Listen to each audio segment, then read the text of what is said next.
your personal story. Are you talking about the love story or my story? Let's start with the love story. It's your choice, if you are brave enough to be his partner. Otherwise, don't embarrass him and don't embarrass us and don't embarrass yourself. No one is ever ready for challenges, no matter how brave you are. I don't know how we complimented an artist and a freedom fighter, but I realized that I could not live without him. Maybe I'm crazy, maybe I'm mad, because that's what Yasin says, that only a crazy and mad person would marry me because, I'm mostly in jails. And so, but yes, maybe I am. I'm madly in love. Still am. How briefly were you together? 60 days or 65 days. 16 years of marriage. She was 2. And that too in jails of Srinagar. And when she would go there, they would body search her, rip her pampers, and just so painful. I mean, seeing your own child, and then I used to feel guilty at that time that, did I make the right decision? Did I just look at my inner spiritual calling that, God had chosen me for this path? And would any mother allow their child to be so vulnerable? We can't call him up. We can't send him a letter. He doesn't have a lawyer. I mean, his lawyer also mysteriously died. So there are no human rights at all. He hasn't spoken to him for almost 6 years, 6.5 years. The last phone call that he made to me was, he's like, are you okay? He's like, they've come to take me. I said, Papa, where are you going? Kidhar ja rahe? Where are you going? And he's like, main bahut dur ja raha hu, because it was on speaker. And that Mahrukh haunts me so much. He said it 2-3 times. Main bahut dur ja raha hu. आवाज का भी रिश्ता, वो भी खत्म कर दिया मैंने.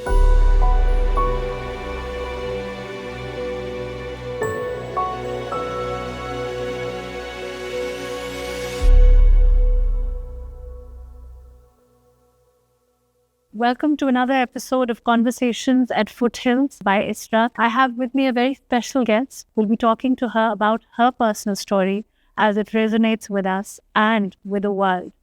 As a struggle, of course, as a Kashmiri activist, but also as a wife, as a mother, and as a woman, as an artist. We have with us Mushaal Hussein Mullick. Thank you so much for joining us today. It's really a pleasure. I want to start off and talk about your personal story. Of course, as a woman and of course, as an artist also. Let's start from the beginning. How did you meet your husband, and even with all that was happening in the background that we know of course, that is the bloodshed and the tyranny that we are still seeing in Kashmir. Could you take us back to that? Are you talking about the love story or my story? Well, I think that more, let's start with the love story. I think love story, I owe it to the peace process. And then I think it was God's way of connecting me with an entire revolution, because since childhood, it's like I had this quest that, why do we exist? What is the meaning of being born in this life? What is the reason? Is it just studies? Is it just careers? Or is it just about falling in love? Or is it something deeper? So I used to, in my prayers, seek help from God. And I used to share this with my parents that, there has to be something bigger than all this, the superficial. There was like this spiritual hunger, you could say. And I think I was blessed that they came during the peace process, and there was this huge welcome for the Kashmiri Hurriyat leaders in 2005. And I still say that his voice, it keeps resonating, it keeps echoing. The way he was reciting, Yasin was reciting the verses of Faiz Ahmed Faiz, Lazim hai ki hum bhi dekhenge, wo din ke jiska wada hai, jo lawyer se likha hai. I mean, that was literally, those verses were prophecy for me. And when I met Faiz's daughters in Lahore, and I was like, those verses were responsible for, this bond, you could say. And that's how it was, basically through his voice. And I met him after an hour or so, because I couldn't see him. There's a lot of media around him, fans, and, taking his autographs. And then I was standing in the corner, very shy and shaken also by his, the pain in his voice. And so I think love just crossed all those boundaries, those borders, and it was all fire. It was not an ordinary romance. Just love was like something which is going to take us towards the very existence or the union of that movement between a person who's from Pakistan getting married to a freedom fighter. I had not even thought of that in my wildest dreams that I would one day become his wife. It was just awestruck. That normalcy that you talk about, a normal everyday, life of a girl in, a girl who was into art and into, like you said, poetry also, and of course, and that one decision, of course, took you very close to the Kashmiri cause, but also it changed you. Do you see that now when you look back at how it happened and the pattern of things overall? I really don't know. There's some things are so divine. Sometimes God just chooses you for a path, and this is my firm belief. And you become helpless, and it's not like somebody forced me into this marriage. And this marriage is basically the entire movement. I'm wedded to the cause. That's what I'm saying. I mean just, that for a girl who's into what every girl is into, and then you move away, and of course that cause seemed larger than everything else, right? For you, for your life, it was a divine calling, I would say.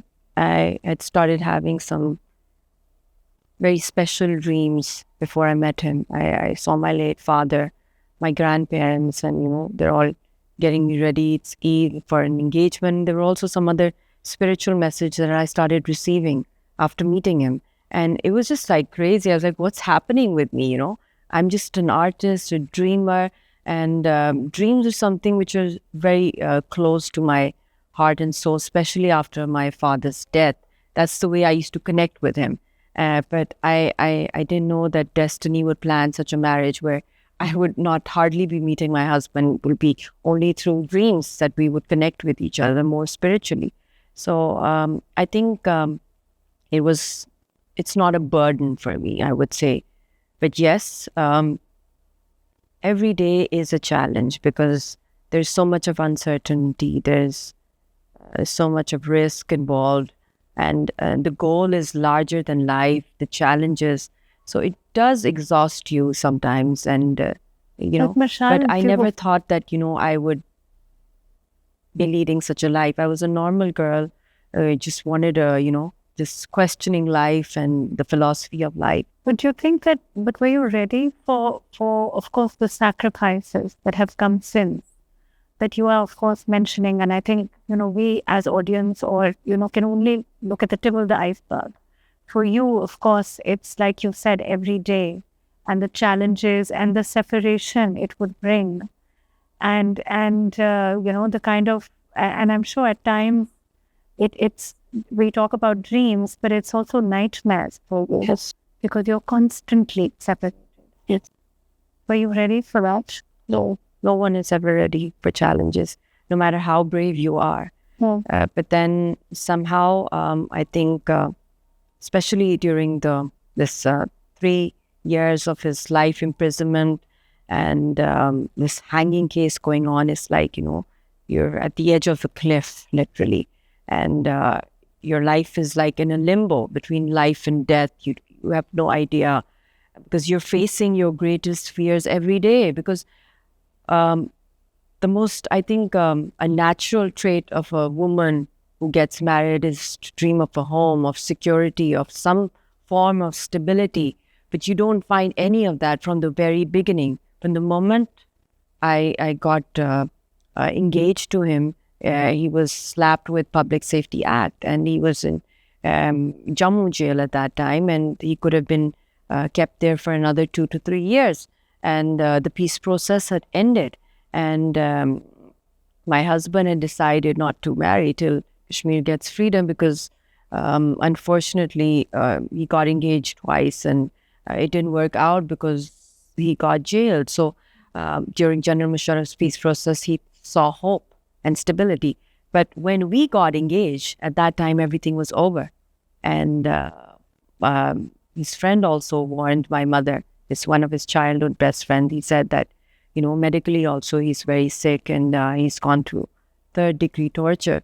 And, maybe they won't be able to have children, because that's very common, treatment given to Kashmiri freedom fighters. So I remember I was in America at that time, and I was engaged to him when his childhood best friend said this to us. And my mom's like, "Are you okay with it?" I mean, because for almost 4 years, we were trying to get to know each other through phone, like through MSN chat, because of the peace process. Sometimes phone calls used to get through, but MSN chat was a way of, sharing poetry and all those dreamlike things. But as a daughter, did you get, of course, all parents look out for their children. It's very natural. Yeah. And, like you said, you were walking into a fire in a sense, because of the kind of situation that Yasin was in.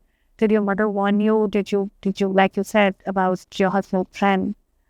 Did people say that, do you know what you're walking into? Yes, of course. Especially my mother, she was really concerned because she said, you can idolize such folk heroes, such legends like Nelson Mandela, Che Guevara, Martin Luther King and all. But living with them, even Jinnah, his wife, she had to live a very lonely life because he was totally devoted to the Pakistan movement and the struggle for empowerment of the Muslims of the subcontinent. So she said, this is good. You could be a good teammate. You could be a good supporter in such movements. But you're like very young right now. You're studying. So, and I was just like madly in love with him. It's like a dream come true. Like, oh, he's a legend. He's so brave and he's so powerful. He's standing for a mission, for a cause. But it took 4 years, to realize that, a time came when my mom's like, it's your choice, if you are brave enough to be his partner. Otherwise, don't embarrass him and don't embarrass us and don't embarrass yourself. So just because it's not going to be a bed of roses. It's not going to be a romance. It's going to be a bed of thorns. And so think about it. But, I don't know, Mahrukh, the kind of connection I developed with Yasin is like till date, I just cannot understand the chemistry because we've hardly met in this marriage of 16 years and courtship started in 2005. That too through, phone calls and love letters and emails. And we used to discuss philosophy, history, spiritualism, religion. It was not just romantic. And he would encourage me with my art. And I was also a rebellious artist. I was into figurative art. It's pretty bold, my artwork. And that was my way of, expressing my creativity. So I don't know how we complemented an artist and a freedom fighter, but I realized that I could not live without him. And I could not have that kind of mental and spiritual chemistry or connection with anyone till date. I have so many opportunities. I interact with people. I mean, nobody has forced me to continue with this bond, but I think it's gone into my DNA. It has. It's like, no matter how much distance, maybe I'm crazy, maybe I'm mad, because that's what Yasin says, that only a crazy and mad person would marry me because, I'm mostly in jails. And so, but yes, maybe I am. I'm madly in love. Still am. But of course, and you have to have that kind of madness in love to be able to sustain the kind of tyranny that you fall. But do you see, but how briefly were you together? You've been together? Let's take a wild guess. Some years, some months? 60 days or 65 days. 16 years of marriage. And all this time? No. Spent in loneliness. And you have, of course, a lovely daughter. I've also met her. And she's obviously, for you to see her separated with her father, that itself is a continuous agony for a mother. Yeah, it is, because, it's a continuous absence, physical absence. And she met him when she was, the last time was when she was 2. And that too in jails. of Srinagar, and when she would go there, they would body search her, rip her pampers, and just so painful. I mean, seeing your own child, and then I used to feel guilty at that time that, did I make the right decision? Did I just look at my inner spiritual calling that, God had chosen me for this path? And would any mother allow their child to be so vulnerable? But then I think my mother especially, she's like the rock, the lioness. And I just lost her this year, and that too in very mysterious circumstances, how she was poisoned and her kidneys failed in 1.5 months. And yeah, on this path that we're on, there are all kinds of visible and invisible risks involved. Yeah. But she would never let us down. She said, I don't want you to cry, Mushaal.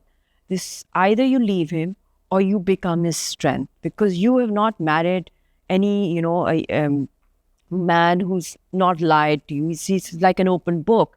His life is always under the radar, under risk, in courts, in jails, in tortures. So you become his strength of that movement. And since your daughter was also harassed, so now it's your duty that you become that voice of strength for the women and the children of Kashmir. And that was the defining moment for me in 2014, what they did with my daughter. And when I returned to Pakistan, I started my journey towards advocacy, towards campaigning, conversing. But yes, that absence, my mother has tried to convert it into a presence by talking about him, by, sharing his stories with Razia, and by watching his interviews, by reading by looking at his photographs and all, and by showing him some of his chats and his voice notes. So we try to keep the connection, but I keep telling her, because, she's growing, she's 13 now.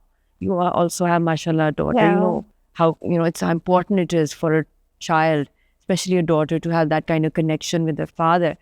But I keep telling her on her birthdays, on Eid, on any New Year's or any important day that, your dad, your father is not just your father, he is a lion and you are a cub, you're a little cub, and he's fighting for the pride, for the honor of his people. And so he's a champion of justice. So he's being punished for that.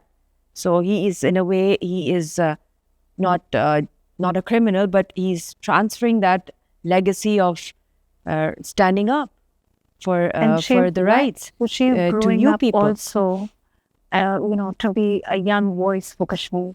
And she not, of course, she hasn't known her father, like traditionally Yes, children she hasn't. know that. But, as in terms of hope, do you have that, of course, you have to have hope to be able to sustain the kind of situation that you're in, and to become that voice. Of course, it takes a lot of strength. And passing it on to your daughter, do you see her also, sort of evolving in that shadow, in your shadow as a mother who's also, of course, it's not something that you've seen. You're part of that movement. You're the face of that movement in that sense, because of what your husband has been through, because of what you have been through, and the separation that you are still, living every day. Yeah, you're right. It's very important to give her that inspiration and to, the small pleasures of life, like going out for a picnic, for a drive, taking her to restaurants, shopping, not just always the philosophical, because the philosophical side of our life, that is like, I guess, almost like 90%. That's the discussion that happens. We talk about inspirations, we talk about the value of freedom. But then, yeah, we do crack jokes. I try to keep it light, also a little normal for her, because she's just turned a teenager right now. And also, I think that I have been facing so many fears for so many years. Like, this is like the worst fear that you're facing almost every day, that your husband could get hanged any moment. I mean, I don't think... You mentioned when we met earlier that, there was a call that kept you up all night because, there was a rumor going around. And you said that happened. Yes, it happens. And then there's no way of contacting. We can't call him up. We can't send him a letter. He doesn't have a lawyer. I mean, his lawyer also mysteriously died. So there are no human rights at all. I mean, he has no I don't know. contact It's with just you. totally blank. It's like an iron wall. It's like you look at Palestine, even in case of Kashmir. I mean, there's so many political prisoners, there are political leaders there. Even they get to talk to their wives, their children. They get to meet them sometimes. They have lawyers. But he's one man. I mean, like, if I compare him with so many others, that even the very bare basics, like, are not provided. Medicines, medical care, and hygienic food or water, life-saving drugs are not being given to him. He has Do you a know how metallic his heart. health is? It's fragile. But I tell you, it's all a miracle that he's alive. It's really one of the biggest medical miracles, because his metallic heart valve expired 5 years ago, and he got that in the early 90s, this metallic heart valve, because he got blood poisoning in jail because they gave him some toxic food. Since then, there's like a machine in his heart which is keeping his heart pumping, but that is expired. But yet it is still working. It's unbelievable. Even his cardiologist, Dr. Pinder Kaul, is amazed, because I mean, any moment that machine stops, he's gone, and he has stones in his kidneys. He has multiple ailments because of the unhygienic environment of the death cell and solitary confinement. Not allowed to send us letters, no telegrams, no emails, no video calls, no one-to-one meetings. So has Razia spoken to him at all? She hasn't spoken to him for almost like 6 years, like 6.5 years. He was arrested. I mean, you'd be amazed. He was arrested on 22nd February 2019 on our 10th wedding anniversary, when we were celebrating it here in Pakistan, and he was cutting the cake in Mysore, Srinagar. And late night, the army came and they took him away. And the last phone call that he made to me, Razia, and he was like, are you okay? He's like, they've come to take me. I was like, where, And he's like, I don't know, they're taking me far. And then he spoke to Razia, and Razia at that time was like, I don't know, it's like she's 13 now, it's like 6 years ago. And she kept repeating, Papa, where are you going? Kidhar ja rahe? Where are you going? And he's like, main bahut dur ja raha hu, because it was on speaker. And that, Mahrukh, that haunts me so much. He said it 2-3 times, main bahut dur ja raha hu. आवाज का भी रिश्ता, वो भी खत्म कर दिया. Mushaal, this is also the story of, of course, your story is they've made it an example, the way that we've seen the persecution that you're talking about. But there are so many wives and mothers who have, who've seen this kind of brutality. Let's talk about the suffering that is there every day.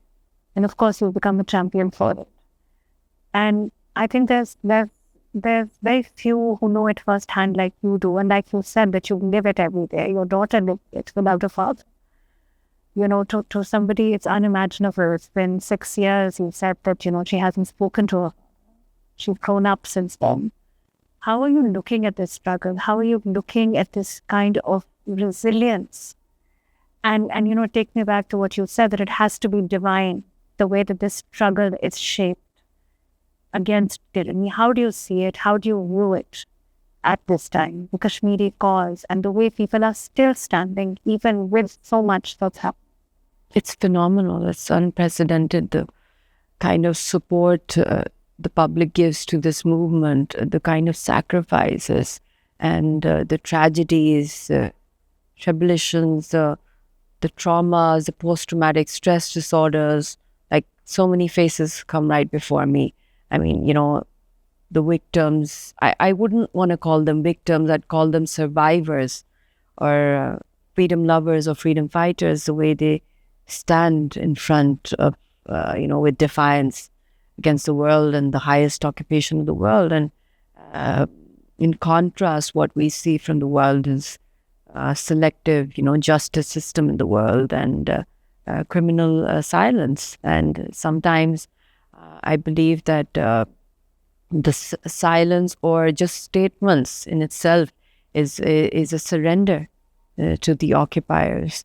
And just imagine, living that kind of life under the highest occupation, draconian laws, like DADA, POTA, Armed Forces Special Powers Act, UPA, and nobody is safe there. And where rape is used as a weapon of war, where hunger is used as a weapon of war. You've seen images of Palestinians where hunger is being used. They're starving to death.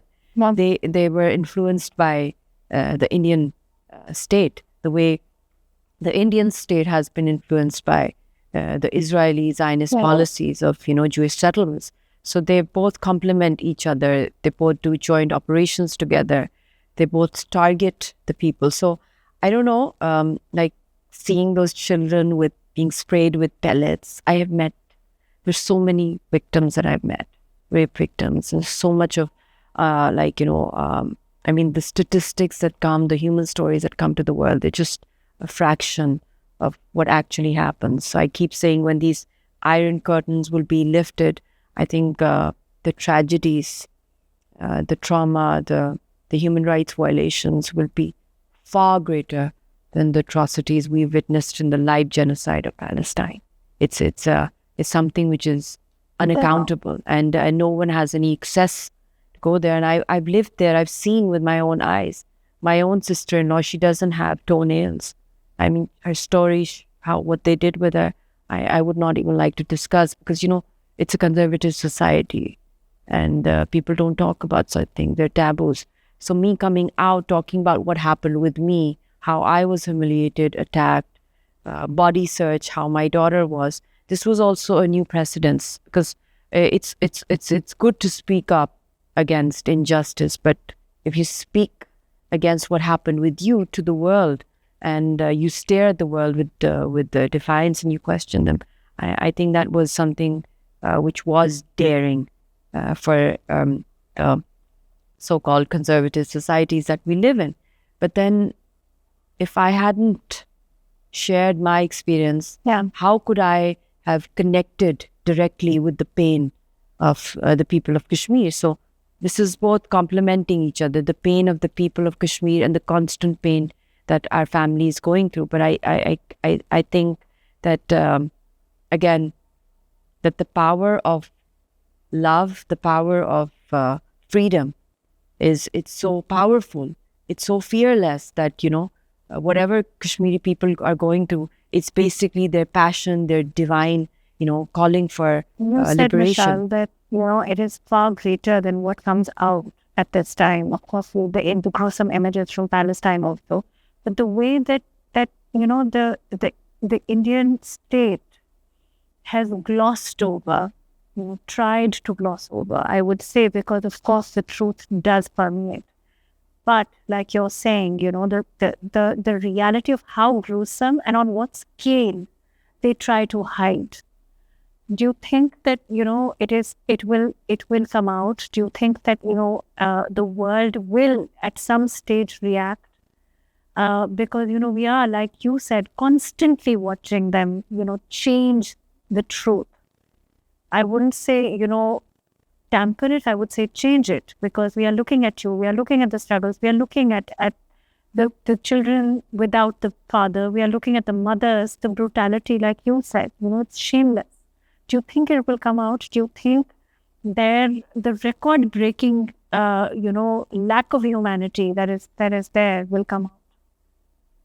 I think, I agree with you. It's like, these wounds, the pain, that is basically the ink with which truth writes.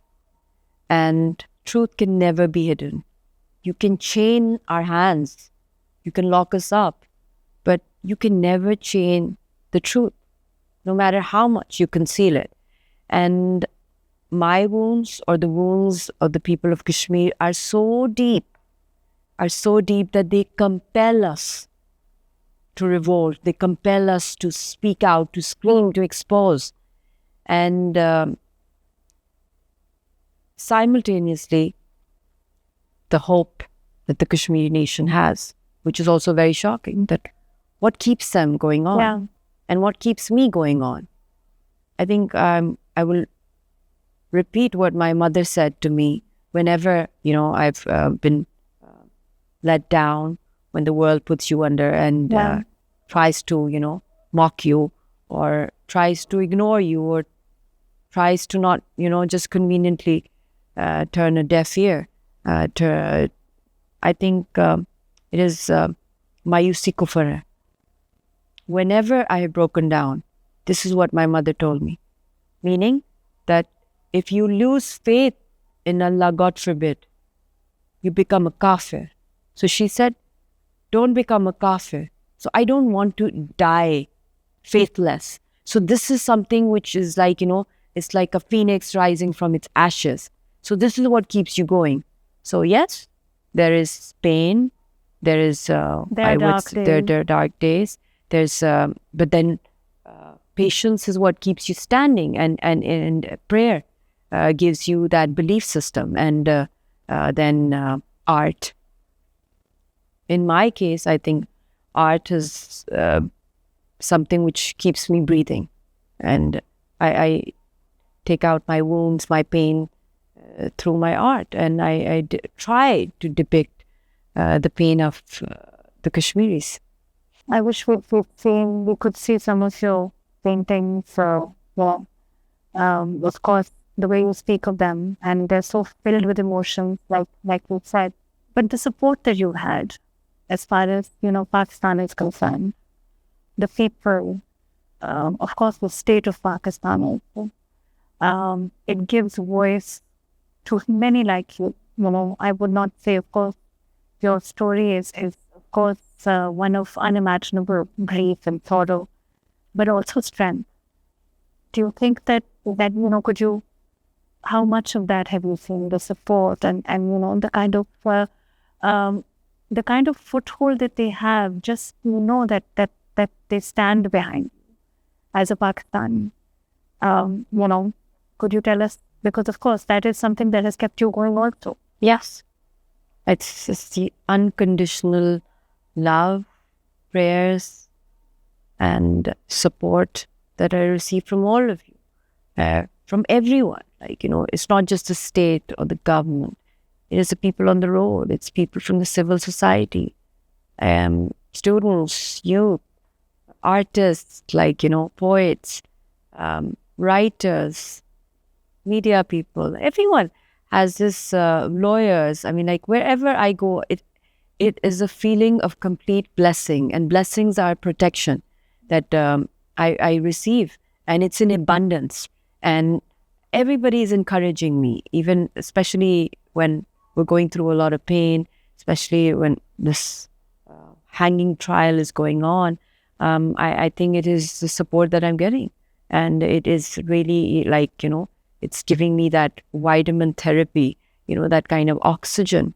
And I think if I didn't have this support from my people, and I also happen to be the first Pakistani public figure to be living in Kashmir, and the way I was received as wife of Yasin Malik, and also as a Pakistani, the love that I've received from both sides, it's like something which has kept me going and given me a lot of strength, and doesn't let me give up. Yes. And the Pakistani government also, in terms of even here, like you said with your mother, the incident that you spoke about, and the fact that you said that your daughter, you're homeschooling. So there's a lot of security challenges here also. Even, you are grappling with a lot of issues. You're grappling with a lot of security issues, and you're dealing with those challenges also, right? But you have support here, right? Yes, of course. It's but the kind of life that I've chosen for myself, I think I have to accept it. And as I said that, I had the option to choose. Nobody forced me into this. So yes, it has its risks. It has its challenges. And it's not an easy task. It's not like, within 1 or 2 years, a war going on, it'll be over. and things will settle down. This is going to pass on to maybe the next generation. Maybe I will not be able to witness the freedom of Kashmiris with my own eyes, but maybe I do. So I think it's like constantly, it's a jihad-e-musalsal, like, it's a constant struggle. And if I do not have the support of Allah Almighty in this and the blessings of my people, I don't think I would be able, because I myself am not that brave. When you move into such missions, it's like the strength it comes from there, because what is freedom? Freedom is something which I think it's like the air that we breathe. We cannot see it, but we cannot live without it. It's like, if a nation is not liberated, and if it chokes, like a human body without oxygen. So I think this is very essential, that when we talk about this campaign for Kashmir's liberation, how we take it to the international audience, how we take it to the world, how we address it. How does the international world respond? How does the international community respond?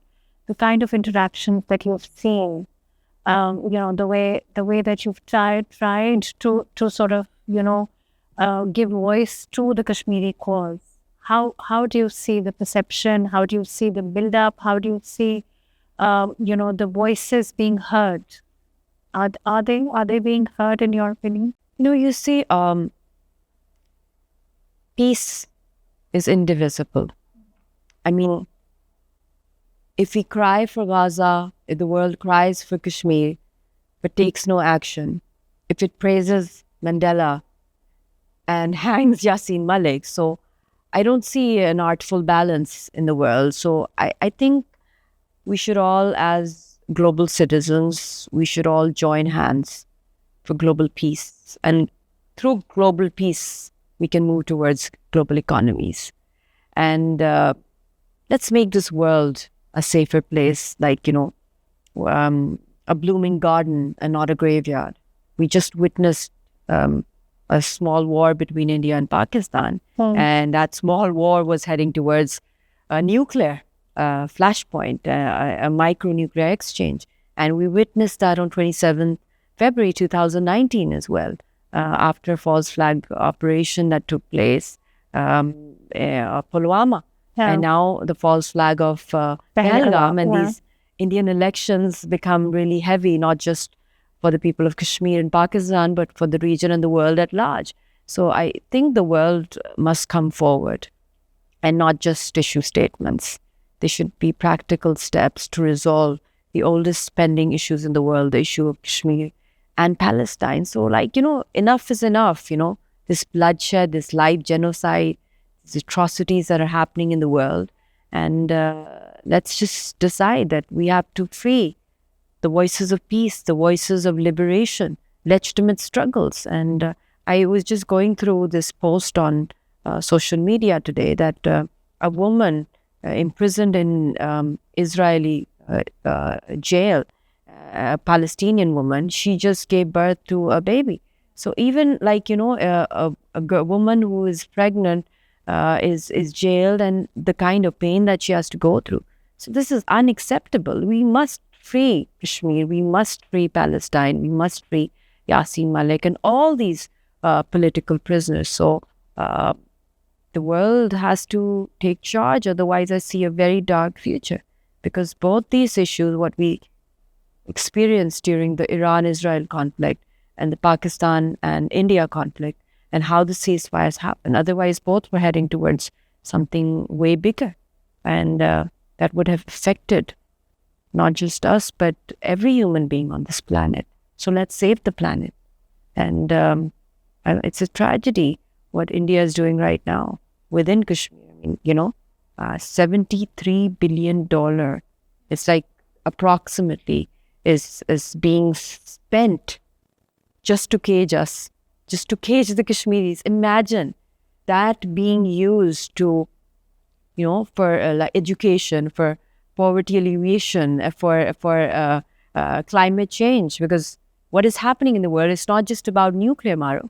It is also about the glaciers that are melting. It's not just about the water terrorism that India is imposing. It's the glaciers which are melting because of the militarization, the heavy militarization in Indian illegally occupied Jammu and Kashmir. That is also one of the major reasons why the rivers are flooding. And yet we see yes, more spending on and the forests are ammunition. choking. Yes. Yeah. So it is something which is going to affect the ecological balance of the region.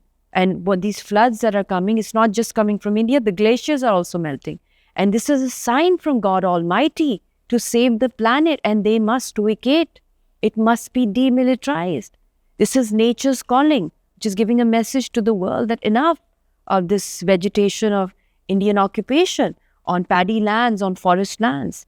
They need to leave. Otherwise, this entire region will just drown.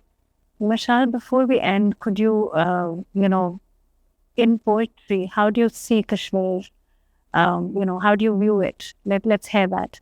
These roses, these blossoms, these roses, these blossoms are also the blood of the martyrs. We may live or not, Mushaal. They shall blossom, but never fossil. Thank you so much. On that note, you heard Mushaal's very harrowing story of courage, determination, resilience, as she and her daughter live through the nightmare every day. And of course, it has built not lack of confidence, it has built not lack of hope, but more hope in her and more resilience in her as she continues to fight the Kashmiri cause. Thank you so much for being with us. Thank you for inviting me.